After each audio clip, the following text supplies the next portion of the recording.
കേന്ദ്ര കഥാപാത്രമായി അഭിനയിച്ച സിനിമയാണ് പ്രേമയോഗം. വളരെ ഈസി ആയിട്ട് എഴുതപ്പെട്ട ഒരു തിരക്കഥ പോലെയാണ് സിനിമ കണ്ടപ്പോൾ എനിക്ക് തോന്നിയിട്ടുള്ളത്. അവർ കുറച്ചെങ്കിലും സ്ട്രഗിൾ എടുത്ത് അല്ലെങ്കിൽ കുറച്ച് സ്ട്രെയിൻ എടുത്ത് എഴുതിയത് അതിന്റെ സംഭാഷണങ്ങളായിരിക്കാം. ഒരു 17-ാം നൂറ്റാണ്ടിൽ നടക്കുന്ന ഒരു കഥയായതുകൊണ്ട് തന്നെ ഇന്നത്തെ കാലഘട്ടത്തിൽ നമ്മൾ പറയുന്ന രീതിയിലുള്ള സംഭാഷണം ആ സിനിമയ്ക്ക് ഒട്ടും അനുയോജ്യമായിരിക്കില്ല. അതുകൊണ്ട് തന്നെ കുറച്ച് സ്റ്റഡി ചെയ്ത് ആ കാലഘട്ടത്തിൽ സംസാരിക്കുന്ന രീതിയിലാണ് സിനിമയുടെ സംഭാഷണം പോയിട്ടുള്ളത്. അതുകൊണ്ട് തന്നെയായിരിക്കും ഇതിന്റെ ഡയറക്ടർ ഇതിന്റെ സംഭാഷണം എഴുതാൻ വേണ്ടി ടി വി രാമകൃഷ്ണനെ പോലെ റൈറ്ററെ സമീപിക്കാൻ കാരണം.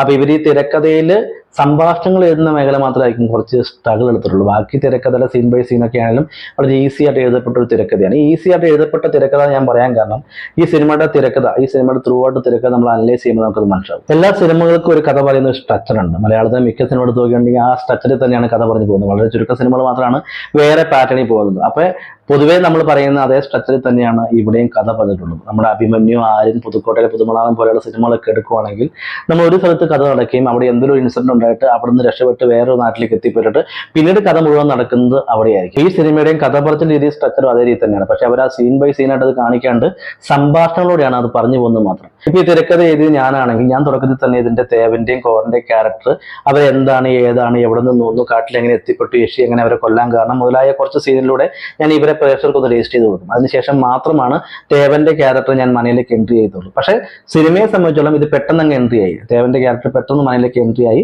പിന്നീട് തേവനോട് എത്തിപ്പെടാനുള്ള കാരണം സംഭാഷണത്തോടെയാണ് നമ്മൾ പറഞ്ഞു മനസ്സിലാക്കിയത്. അപ്പൊ ഞാൻ ആദ്യം പറഞ്ഞ അഭിമന്യു, ആര്യൻ പോലുള്ള സിനിമകളുടെ അതേ സ്ട്രക്ചർ തന്നെയാണ്. കാരണം അവർ വേറെ സ്ഥലത്തുനിന്ന് വേറെ സ്ഥലത്തേക്ക് എത്തിപ്പെട്ടിട്ട് പിന്നെ അവിടെ നടക്കുന്ന കഥ തന്നെ കാണിക്കണം. പക്ഷെ അത് സംഭാഷണങ്ങളെ നമ്മളെ കൺവേ ചെയ്ത് പോയി എന്ന് മാത്രമേ ഉള്ളൂ. ഇനി തിരക്കഥയിലേക്ക് വരുവാണെങ്കിൽ തിരക്കഥയിൽ നമ്മളൊരു ഫോർമാറ്റ് എപ്പോഴും ഫോളോ ചെയ്യുന്നുണ്ട്. അതിന്റെ സ്റ്റാർട്ടിങ്, അതിന്റെ ഇന്റർവെൽ, അതിന്റെ ക്ലൈമാക്സ്, ഈ 3 പോർഷൻ നമ്മൾ മുന്നിൽ മനസ്സിൽ കണ്ടുകൊണ്ടായിരിക്കും തിരക്കഥയിലേക്ക് ഇറങ്ങത്തുള്ളൂ. അപ്പൊ ഈ സിനിമയെ സംബന്ധിച്ചുള്ള ഇതിന്റെ ആകപ്പാടെ 5 കഥാപാത്രങ്ങളുണ്ട്. ഈ 5 കഥാപാത്രങ്ങളാണ് ഈ കഥ മുന്നോട്ട് പോകാൻ വേണ്ടി.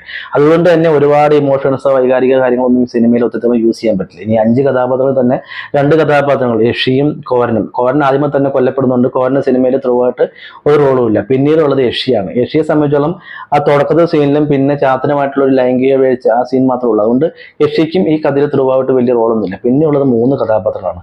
അതായത് തേവൻ, പോറ്റി, വേലക്കാരൻ. അപ്പൊ ഈ 3 കഥാപാത്രങ്ങളോടെയാണ് നമ്മൾ ഈ കഥ പറഞ്ഞു പോകുന്നത്. ഈ 3 കഥാപാത്രങ്ങളോടെയാണ് കഥ മുന്നോട്ട് പോകുന്നത്. പക്ഷേ ഈ 3 കഥാപാത്രങ്ങൾ പ്രേക്ഷകന്റെ മനസ്സിൽ ഇമോഷണൽ കണക്ട് ആവണമെങ്കിൽ ഈ 3 കഥാപാത്രങ്ങൾക്ക് നമ്മളൊരു ബാക്ക് സ്റ്റോറി കണ്ടെത്തണം. അപ്പൊ ഈ 3 കഥാപാത്രങ്ങൾക്ക് ഇതിന്റെ റൈറ്റേഴ്സ് ബാക്ക് സ്റ്റോറി കണ്ടെത്തിയിട്ടുണ്ട്. കഥാപാത്രങ്ങൾക്ക് ലക്ഷ്യബോധം ഉണ്ടാണ്. ലക്ഷ്യബോധം ഇല്ലാണ്ട് നമുക്ക് ഈ കഥ എവിടെയും കൊണ്ട് എത്തിക്കാൻ പറ്റില്ല. അപ്പൊ തേവന്റെ ക്യാരക്ടർക്കോ പോറ്റിയുടെ ക്യാരക്ടറോ വേലക്കാരന്റെ ക്യാരക്ടർക്കോ ലക്ഷ്യബോധം ഉണ്ടെങ്കിൽ മാത്രമേ കഥ മുന്നോട്ട് പോകുന്നുള്ളൂ. അപ്പൊ അങ്ങനെ ലക്ഷ്യബോധം കൊടുക്കുമ്പോൾ 3 പേർക്ക് ലക്ഷ്യബോധം കൊടുക്കാൻ പറ്റില്ല. 3 പേർക്ക് ലക്ഷ്യബോധം കൊടുക്കുമ്പോൾ 3 ലക്ഷ്യങ്ങളായി മാറും. അപ്പൊ അതിനകത്ത് ഏറ്റവും ആപ്റ്റ് ആയിട്ടുള്ളത് അല്ലെ വേലക്കാരനായ വ്യക്തിക്ക് ഒരു ലക്ഷ്യബോധം കൊടുക്കുകയും പുള്ളിയുടെ ബാക്ക് സ്റ്റോറി ഇതോട്ട് കണക്ട് ചെയ്ത് വെക്കാൻ നമുക്ക് പറ്റത്തുള്ളൂ. അപ്പൊ ആ പുള്ളിയുടെ ലക്ഷ്യത്തിലൂടെയാണ് ഈ കഥ മുന്നോട്ട് സഞ്ചരിക്കുന്നത്. അപ്പൊ ഇത്രയും കാര്യങ്ങളാണ് നമ്മൾ ഇതിന്റെ ക്യാരക്ടറൈസേഷൻ നമ്മൾ ശ്രദ്ധിക്കേണ്ട കാര്യം. കാരണം ഇത്രയും കഥാപാത്രം ഉള്ളതുകൊണ്ട് തന്നെ, വേറെ കഥാപാത്രം ഇല്ലാത്തതുകൊണ്ട് തന്നെ, നമ്മൾ ഇവരിലൂടെ തന്നെ കഥ പറയുന്നതുകൊണ്ട് തന്നെ ഇത്രയും കാര്യം നമ്മൾ മെയിൻ ആയിട്ട് ശ്രദ്ധിച്ചു വെക്കണം. ഇനി സീൻ ബൈ സീൻ ആയിട്ട് സിനിമയിലേക്ക് വരുമ്പോൾ നമ്മൾ സീൻ ബൈ സീൻ ആയിട്ടാണല്ലോ എഴുതുന്നത്. അപ്പൊ ഈ സീൻ ബൈ സീൻ ആയിട്ട് എഴുതുമ്പോൾ നമുക്ക് സന്ദർഭങ്ങൾ കുറച്ചുള്ളൂ. കാരണം ഇതിലുണ്ടെങ്കിൽ കഥ നടക്കുന്ന ഒരു മനയ്ക്കുള്ളിലാണ്. ഈ മനയുടെ പുറം, മനയുടെ അകം, മനയുടെ വരാന്ത, അടുക്കള മുതലായ കാര്യങ്ങൾ മാത്രം നമ്മുടെ കയ്യിലുള്ളൂ. അപ്പൊ അവിടെ വെച്ചിട്ട് വേണം നമ്മൾ സീനുകൾ എഴുതാൻ വേണ്ടി. അപ്പൊ വരാന്ത വെച്ചൊരു സീൻ എഴുതുക, ഭക്ഷണം കഴിക്കുന്നിടത്ത് വെച്ച് സീൻ എഴുതുക, ചതുരംഗം കളിക്കുന്നിടത്ത് ഒരു സീൻ എഴുതുക, അടുക്കള വെച്ച് സീൻ എഴുതുക, പിന്നീട് പുറത്ത് കുഴി വെട്ടുന്നിടത്ത്, അങ്ങനെയാണ് നമുക്ക് സീനുകൾ ഡിവൈഡ് ചെയ്യാൻ പറ്റുള്ളൂ. അപ്പോൾ വലിയ ക്യാൻവാസിൽ തിരക്കഥ എഴുതുവാണെങ്കിൽ നമ്മൾ ഇവിടെ വെച്ച് സംസാരിച്ചു, അവിടെ വെച്ച് സംസാരിച്ചു, ഇന്ന സംഭവം ഉണ്ടായതൊക്കെ നമ്മൾ എഴുതി വെക്കും. ഈ മനയ്ക്ക് ചുറ്റുമുള്ള കാരണം മാത്രമുള്ളൂ. നമുക്ക് ആദ്യം മന കണ്ട് മനസ്സിലാക്കിയിട്ട് നമ്മളൊരു ലൊക്കേഷൻ ആദ്യം കണ്ട് മനസ്സിലാക്കിയിട്ട് ഇതാണ് മന, ഇതാണ് സ്ട്രക്ചർ എന്ന് മനസ്സിലാക്കി കഴിഞ്ഞാൽ പിന്നെ ആ മന വെച്ചുകൊണ്ട് നമുക്ക് എഴുതാൻ പറ്റും. ഇവിടെ ഒരു സീൻ എഴുതാം, ഇവിടെ ഒരു സീൻ എഴുതാം. അങ്ങനെ മന വെച്ച് എഴുതിയാണ്. ഓൾറെഡി അവർ ആ മന മനസ്സിൽ കണ്ടിട്ട് ആ മന ഇങ്ങനെയാണെന്ന് മനസ്സിലാക്കിയിട്ട് അവർ എഴുതിയ ഒരു സ്ക്രീൻ പ്ലേ ആണ്. അതുകൊണ്ട് തന്നെ അവർക്ക് കുറച്ച് ഈസിയാണ്. നമ്മൾ അത് മനയോ ഒന്നും മനസ്സിൽ കാണാണ്ട് നമ്മൾ സാങ്കല്പികമായി മന ഉണ്ടാക്കി ചെയ്തിട്ടുണ്ടെങ്കിൽ ഒരു പക്ഷെ സിങ്കായി എന്ന് വരില്ല. അതുകൊണ്ട് തന്നെ ഓൾറെഡി ഒരു ലൊക്കേഷൻ കണ്ട് മന കണ്ട് മനസ്സിലാക്കിയതിന് ശേഷം പലയിടങ്ങളിലായിട്ട് ഈ സീൻ അവർ ക്രോഡീകരിച്ച് കൊണ്ടുവരികയാണ്. ഇതിന് ഉദാഹരണമായിട്ട് പറയാനുള്ളത് ന്യൂഡൽഹി എന്ന് പറഞ്ഞ സിനിമയിൽ ന്യൂഡൽഹിയിൽ അവിടെ പോയി അവിടെ പല സ്ഥലങ്ങൾ കണ്ടെത്തി അവിടെ വെച്ച് ഓരോ സീൻ അങ്ങനെയാണ് ഡെന്നിസ് ജോസഫ് കഥ എഴുതിയത്. അപ്പൊ ആദ്യം നമ്മൾ ലൊക്കേഷൻ കണ്ടിട്ട് തിരക്കഥ എഴുതിയ രീതിയാണ് എനിക്ക് ഈ തിരക്കഥ കണ്ടപ്പോൾ തോന്നിയത്. പിന്നെ ഈ സിനിമ കുറച്ച് ലാഗ് അടുപ്പിക്കാനുള്ള കാരണം എന്താ, നമുക്ക് കഥാപാത്രം 3 പേരുള്ളൂ. ഈ 3 പേരിലൂടെ നമ്മൾ എത്രത്തോളമാണ് പ്രേക്ഷകനെ പിടിച്ചെത്താൻ പറ്റുന്നത്. അപ്പൊ കുറെ ഇൻസിഡന്റുകൾ കുറച്ച് സീനുകൾ വലിച്ചു നീട്ടി വേണം നമുക്ക് കൊണ്ടുപോകാൻ. കാരണം ക്ലൈമാക്സിലെ ഒരു 25 മിനിറ്റ് 30 മിനിറ്റ് ആണ് പ്രേക്ഷകനെ ഹുക്ക് ചെയ്യാൻ നമ്മളതിൽ ഉള്ളൂ. കാരണം അവിടെ ചാത്തൻ പുറത്തു വരുന്നു, അടുത്ത ചാത്തനെ കാണിക്കുന്നു, ഫൈറ്റ് മുതലായ കാര്യങ്ങളെ കാണിക്കണമെങ്കിൽ ഒരു അരമണിക്കൂർ നമ്മൾ ബാക്കി വെച്ചിട്ടുണ്ട്. അവിടെയാണ് പ്രേക്ഷകനെ നമുക്ക് പിടിച്ചെത്താൻ പറ്റത്തുള്ളൂ.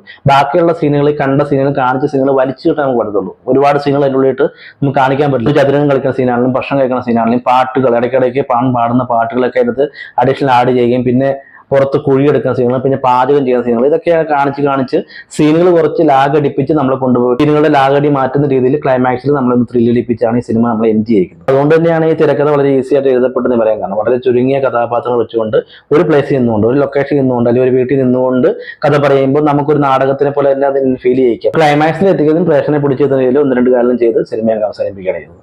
അപ്പൊ തിരക്കഥ എന്ന് പറഞ്ഞാൽ എങ്ങനെയാണ്, നമുക്ക് പല രീതിയിലും തിരക്കഥകളെ സമീപിക്കാം. ഇതിൽ അവര് ഈ കഥാപാത്രങ്ങൾ, ഇത്രയും കഥാപാത്രങ്ങൾ മതി എന്ന് മനസ്സിൽ വെച്ചുകൊണ്ട് തന്നെയാണ് അവർ ഒരുപാട് വൈൽഡായിട്ട് ചിന്തിക്കാത്തത്. ഇതിനെ പല രീതിയിൽ ഈ കഥയെ നമുക്ക് എക്സിക്യൂട്ട് ചെയ്യാന്നാണ് ഞാൻ തുടക്കത്തിൽ പറഞ്ഞ രീതിയിൽ.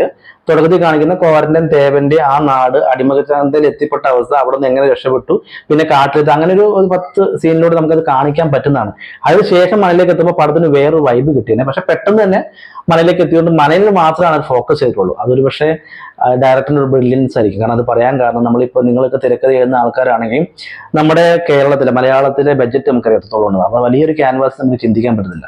അപ്പം മാക്സിമം നമ്മളൊരു കഥ കണ്ടെത്തുമ്പോൾ അതിൽ എത്രത്തോളം ചുരുങ്ങിയ ബഡ്ജറ്റിൽ എത്ര മനോഹരമായിട്ട് എടുക്കാൻ പറ്റുമെന്ന് ചിന്തിച്ച് വേണം നമുക്ക് കഥ എഴുതാൻ വേണ്ടി. അപ്പോൾ ഡയറക്ടർ അങ്ങനെ ഒരു തോട്ട് പ്രോസസ് നിന്നുകൊണ്ടാണ് ഈ തിരക്കഥ എഴുതിയിരിക്കുന്നത്. കാരണം ഇതൊരു 17-ാം നൂറ്റാണ്ടിൽ നടക്കുന്ന കഥയാണ്. ഈ 17-ാം നൂറ്റാണ്ടിൽ നടക്കുന്ന കഥ നമ്മൾ ഇപ്പോഴത്തെ കാലത്ത് എടുക്കുമ്പോൾ ഒരുപാട് പ്രോപ്പർട്ടീസ്, അക്കാലത്ത് ഒരുപാട് പ്രോപ്പർട്ടീസും കാര്യങ്ങളായിട്ട് വലിയ ബഡ്ജറ്റ് വരും. ഈ വലിയ ബഡ്ജറ്റ് നമ്മൾ എങ്ങനെ ഓവർകം ചെയ്യും, അത് പുള്ളി കണ്ടെത്തിയ മാർഗ്ഗമാണ് ഇതിനൊരു ബ്ലാക്ക് ആൻഡ് വൈറ്റ് ഫോർമാറ്റ് ഇറക്കുക. അങ്ങനെ ആവുമ്പോൾ പല ചോദ്യങ്ങളും പ്രേക്ഷകൻ മറക്കും. കാരണം ബ്ലാക്ക് ആൻഡ് വൈറ്റ് കാണുമ്പോൾ നമുക്ക് ഏത് പ്രോപ്പർട്ടി, എന്ത് പ്രോപ്പർട്ടി, ഏത് കളർ ഒന്നും നമുക്ക് മനസ്സിലാവത്തില്ല. 2, ഇതിന്റെ കാസ്റ്റ് വൈസ് ഒരുപാട് ആർട്ടിസ്റ്റുകളെ വെച്ചുകൊണ്ട് ഈ സിനിമ ചെയ്യാൻ പറഞ്ഞിട്ടുണ്ടെങ്കിൽ ഒരു വലിയ ബുദ്ധിമുട്ടാണ്. അതുകൊണ്ട് നമ്മൾ മെയിൻ ആയിട്ട് ഒരു സ്റ്റാർഡമുള്ള ഒരു ആക്ടറെ ആദ്യം കാസ്റ്റ് ചെയ്തിട്ട് 2 കഥാപാത്രങ്ങളോട് ഈ കഥ പറയുക. അതാണ് കുറച്ചുകൂടി ഈസി എന്ന് പുള്ളി ചെയ്തത്. അതിനുശേഷം ഒറ്റ ലൊക്കേഷനിൽ എങ്ങനെയാണ് ഈ കഥ എടുക്കാൻ പറ്റുന്നത്, അതാണ് പുള്ളി ചെയ്തത്. അപ്പോൾ പുള്ളി ഒരു പാറ്റേൺ നല്ലതാണ്. പുതിയതായിട്ട് തിരക്കഥ എഴുതുന്ന ആൾക്കാർക്ക് ഈ ഒരു പാറ്റേൺ ഫോളോ ചെയ്യാവുന്നതാണ്. നമ്മൾ വലിയ ക്യാൻവാസിൽ ചിന്തിക്കാണ്ട് ചെറിയ ക്യാൻവാസിൽ ത്രില്ലടിപ്പിക്കുന്ന രീതിയിൽ എങ്ങനെ കഥകൾ കണ്ടെത്താം, അത് പ്രൊഡ്യൂസറിനെ കൺവിൻസ് ചെയ്ത് അവരുടെ പോക്കറ്റ് കീറാത്ത രീതിയിൽ എങ്ങനെ തിരക്കഥ എഴുതാന്നുള്ളത് ഈ സിനിമ നിങ്ങൾക്ക് ഒരു പാഠമാക്കി വേണമെങ്കിൽ എടുക്കാം. പ്രമേയം എന്ന് പറഞ്ഞ സിനിമയുടെ തിരക്കഥയുടെ ചെറിയൊരു നിരീക്ഷണമാണ് ഞാൻ ഈ വീഡിയോ ഉദ്ദേശിച്ചത്. അപ്പോൾ ഇനിയും നല്ല നല്ല വീഡിയോസ് ആയിട്ട് വരുന്നവരെ ബൈ.